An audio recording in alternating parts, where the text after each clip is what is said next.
नमस्कार दोस्तों, स्वागत है आपका बीएस नेगी की इस सीरीज में जिसमें हम अब जो है कंप्लीट थर्ड और फोर्थ एडिशन वाली बुक कर रहे हैं और फिफ्थ एडिशन जो है जैसे ही कंप्लीट होगा उसके बाद शुरू हो जाएगा। कई लोग कमेंट भी कर रहे थे और उत्तराखंड की राजनीतिक प्रशासन वाला इसमें चल रहा है 44 वाला अध्याय। और इसमें ना आज हमें देखना है उत्तराखंड उच्च न्यायालय या हाईकोर्ट के बारे में। ठीक है, तो चलिए स्टार्ट करते हैं उत्तराखंड के उच्च न्यायालय के बारे में जानने से। तो संविधान के अनुच्छेद 214 के तहत प्रत्येक राज्य में उच्च न्यायालय होगा। किसमें? अनुच्छेद 214 के तहत। इसके अलावा अनुच्छेद 216 के तहत प्रत्येक उच्च न्यायालय में मुख्य न्यायाधीश होगा और अन्य न्यायाधीशों की राष्ट्रपति आवश्यकता अनुसार नियुक्त करेगा। ठीक है, तो 216 के तहत प्रत्येक उच्च न्यायालय में एक मुख्य न्यायाधीश होगा और अन्य न्यायाधीशों को राष्ट्रपति आवश्यकता अनुसार जो है नियुक्त करेगा। आगे देखेंगे अनुच्छेद 217 के तहत उच्च न्यायालय में मुख्य न्यायाधीशों की नियुक्ति राष्ट्रपति राज्य के राज्यपाल व उच्चतम न्यायालय के मुख्य न्यायाधीश के जो है परामर्श पर करेगा।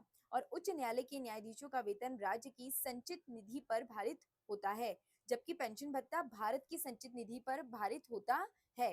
तो देखो जो है उच्च न्यायालय के न्यायाधीशों का वेतन जो है राज्य की संचित निधि पर और पेंशन भत्ता भारत की संचित निधि पर भारित होता है। आगे देखेंगे उच्च न्यायालय के न्यायाधीश बनने के लिए कम से कम 10 वर्षों तक न्यायिक क्षेत्र से जुड़ा होना चाहिए और 62 वर्ष तक पद धारण करते हैं। 62 वर्ष तक पद धारण करते हैं, यानी कि रिटायरमेंट 62 वर्ष के बाद होता है।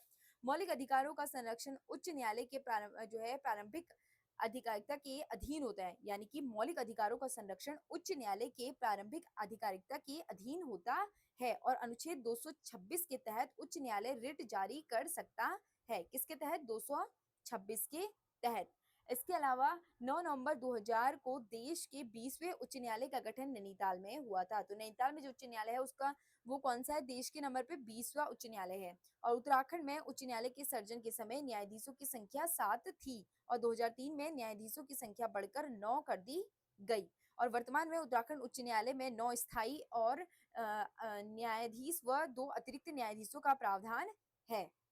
आगे देखेंगे उत्तराखंड उच्च न्यायालय भवन के बारे में। तो मोस्ट इंपॉर्टेंट है, आप इसका स्क्रीनशॉट भी ले सकते हैं, काफी इंपॉर्टेंट है, कई बार इससे जुड़े प्रश्न आ जाते हैं। तो उत्तराखंड उच्च न्यायालय भवन नैनीताल राजभवन की नींव 27 अप्रैल 1897 ईस्वी को पड़ी थी। कब पड़ी थी? 1897 को। ठीक हो गया। और क्या होता है? 1900 ईस्वी को कार्य पूरा हुआ जिसका नाम जो है गवर्नमेंट हाउस रखा गया। काम शुरू हुआ 1897 को और पूरा हुआ 1900 में। और नैनीताल राजभवन का निर्माण सर सेंटोनी जो है मैकडोनल्ड्स ने किया। तो किसने किया? सर सेंटोनी मैकडोनल्ड्स ने किया। ठीक है, ये इंपॉर्टेंट है, भवन का निर्माण किसने किया था? सर सेंटोनी ने किया था। ठीक है, और नैनीताल राजभवन इंग्लैंड के जो है बर्मिंघम पैलेस के तर्ज पर रखा गया है। तर्ज पर किया गया, किसका? बर्मिंघम पैलेस की तर्ज पर किया गया है, वैसा ही सेम दिखाई देता है, कहने का मतलब है। इसके अलावा नैनीताल राजभवन के डिजाइन का श्रेय किसको जाता है? एस टी वंश को जाता है, एस टी वंश को। तो ध्यान में रखिएगा, काफी इंपॉर्टेंट है ये वाला। एक बार और देख लेते हैं, याद कर लो। अभी राजभवन की नींव रखी थी 1897 में, उसके बाद पूरा हुआ था 1900 में, 3 साल में पूरा हुआ था। सर सेंटोनी मैकडोनल्ड्स ने क्या किया था? राजभवन का निर्माण किया था। गवर्नमेंट हाउस उस टाइम पे इसका नाम रखा गया।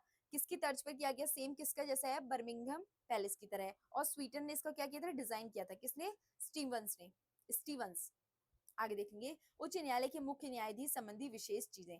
तो क्या क्या है? उच्च न्यायालय न्यायाधीश के प्रथम मुख्य न्यायाधीश अशोक अभियांत देसाई, अशोक ए देसाई भी इन्हें कहा जाता है, और मार्च 2003 तक का ये क्या रहे थे? पद पर रहे थे।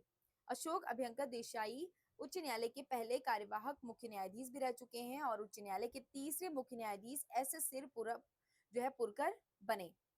आगे देखेंगे उत्तराखंड उच्च न्यायालय के 7वें मुख्य न्यायाधीश जगदीश सिंह खेहर थे, जो सर्वोच्च न्यायालय में 44वें मुख्य न्यायाधीश भी थे। आगे देखेंगे जगदीश सिंह खेहर सिख समुदाय के पहले व्यक्ति थे जो उच्चतम न्यायालय के मुख्य न्यायाधीश बने थे। कौन थे? जगदीश सिंह खेहर। आगे देखेंगे उत्तराखंड उच्च न्यायालय में नवे मुख्य न्यायाधीश के एम जोसेफ थे। ये राज्य में राष्ट्रपति शासन के मुख्य न्यायाधीश थे, यानी कि उत्तराखंड उच्च न्यायालय में नवे मुख्य न्यायाधीश कौन थे? के एम जोसेफ। जो राज्य में राष्ट्रपति शासन जो लगा था उस समय में क्या थे? न्यायाधीश थे। इसके अलावा उत्तराखंड उच्च न्यायालय में प्रथम रजिस्ट्रार जी सी एम रावत थे, जो 2003 तक का पद पर रहे थे। ठीक है, अब देखो यहाँ पे एस एच कपाड़िया के बारे में। तो उत्तराखंड उच्च न्यायालय के दूसरे मुख्य न्यायाधीश एच एस कपाड़िया है। पहले कौन थे? अशोक देसाई। और इसके बाद क्या है, सरोज होमी कपड़िया 2010 से 12 तक का सर्वोच्च न्यायालय में 38वें मुख्य न्यायाधीश भी बने थे। और जो है स्वतंत्र भारत में जन्मे उच्चतम न्यायालय के प्रथम मुख्य न्यायाधीश भी सरोज होमी कपड़िया थे। और सरोज होमी जो है पारसी समुदाय के पहले मुख्य न्यायाधीश बने हैं। कौन से? पारसी समुदाय के। तो आई होप कि आपको ये समझ में आया होगा। और अब देखेंगे अधीनस्थ न्यायालय। तो प्रत्येक जिले में 3 तरह के न्यायालय होते हैं। तो प्रत्येक जिले में कैसे अधीनस्थ न्यायालय, देखो प्रत्येक जिले में 3 प्रकार के जो है न्यायालय होते हैं। पहला होता है दीवानी या सिविल न्यायालय, दूसरा होता है फौजदारी या आपराधिक मामला और आपराधिक न्यायालय, और तीसरा होता है भू राजस्व न्यायालय। तो इसमें क्या लिखा गया है कि जिले के न्यायाधीश पर दीवानी मामले की सुनवाई करने वाले को जिला न्यायाधीश कहा जाता है। दीवानी मामलों में जो है सुनवाई करने वाले को। जब न्यायाधीश फौजदारी मामलों की सुनवाई करता है तो उसे सत्र न्यायाधीश या सेशन जज कहा जाता है। इसके अलावा अनुच्छेद 233 के तहत जिला न्यायाधीशों की नियुक्ति राज्यपाल व उच्च न्यायालय के परामर्श पर करता है। और जिला न्यायाधीश बनने के लिए कम से कम 7 वर्षों तक जो है अधिवक्ता कार्य होना चाहिए, अधिवक्ता का कार्य किया होना चाहिए। ठीक है, आगे देखेंगे। राज्य में मुकदमों को शीघ्र निपटाने के लिए जो है 45 फास्ट ट्रैक कोर्ट या त्वरित न्यायालयों का गठन 2001 में किया गया। और 1 नवंबर 2011 को राज्य विधानसभा में लोकायुक्त विधेयक पारित किया गया। कब किया गया? 2011 में लोकायुक्त विधेयक।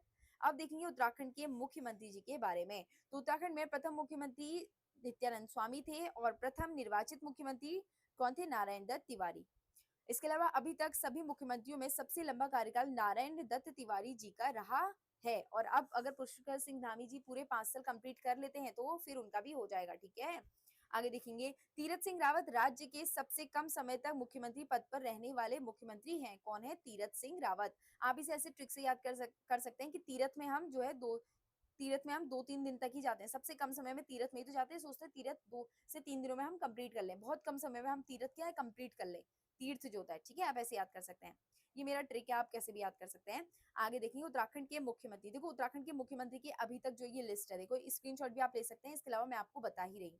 पहले थे नित्यानंद स्वामी, उसके बाद नारायण दत्त तिवारी, रमेश पोखरियाल। एक सेकेंड, ये मैंने गलत बता दिया। देखो सबसे पहले थे नित्यानंद स्वामी, तभी तो बोलूं कैसे होगा ये, नारायण दत्त कैसे आ गए। उसके बाद तो भगत सिंह कोश्यारी थी ना। तो देखो सबसे पहले थे नित्यानंद स्वामी, फिर थे भगत सिंह कोश्यारी, तीसरे थे नारायण दत्त तिवारी, भुवन चंद खंडूरी, रमेश पोखरियाल निशंक और भुवन चंद खंडूरी, विजय बहुगुणा, हरीश रावत, त्रिवेंद्र सिंह रावत, तीरथ सिंह रावत, पुष्कर सिंह धामी और पुष्कर सिंह धामी। वर्तमान में भी पुष्कर सिंह धामी हैं। ठीक है, और तीरथ सिंह धामी पुष्कर सिंह धामी से पहले थे और सबसे कम जो है कार्यकाल इनका ही रहा है। आगे देखेंगे उत्तराखंड के प्रथम प्रशासनिक अधिकारी। पहला है राज्य के प्रथम विधानसभा अध्यक्ष प्रकाश पंत। उत्तराखंड में दूसरे व प्रथम निर्वाचित विधानसभा अध्यक्ष यशपाल आर्य। जो है राज्य मानवाधिकार आयोग के प्रथम अध्यक्ष वीरेंद्र जैन। राज्य लोक सेवा आयोग के प्रथम अध्यक्ष एनपी नवानी। राज्य के प्रथम लोकायुक्त न्यायमूर्ति एस रज्जा। राज्य के प्रथम मुख्य न्यायाधीश आयुक्त RS टोलिया। राज्य के प्रथम मुख्य न्यायाधीश अजय विक्रम सिंह। राज्य के प्रथम पुलिस महानिदेशक अशोक कांत सरन। राज्य के प्रथम महिला आयोग अध्यक्ष डॉक्टर संतोष चौहान। प्रथम महिला पुलिस महानिदेशक कंचन चौधरी भट्टाचार्य। राज्य प्रथम शिक्षा सचिव N रविशंकर। राज्य विधि आयोग के अध्यक्ष न्यायमूर्ति धर्मवीर शर्मा। राज्य प्रथम जो है वित्त आयोग के अध्यक्ष RK धर। धर भी बोले जाते हैं, यहाँ पे दर लिखा हुआ है। ठीक है, और क्या है, विधि आयोग के अध्यक्ष हमने देख लिया न्यायमूर्ति धर्मवीर शर्मा।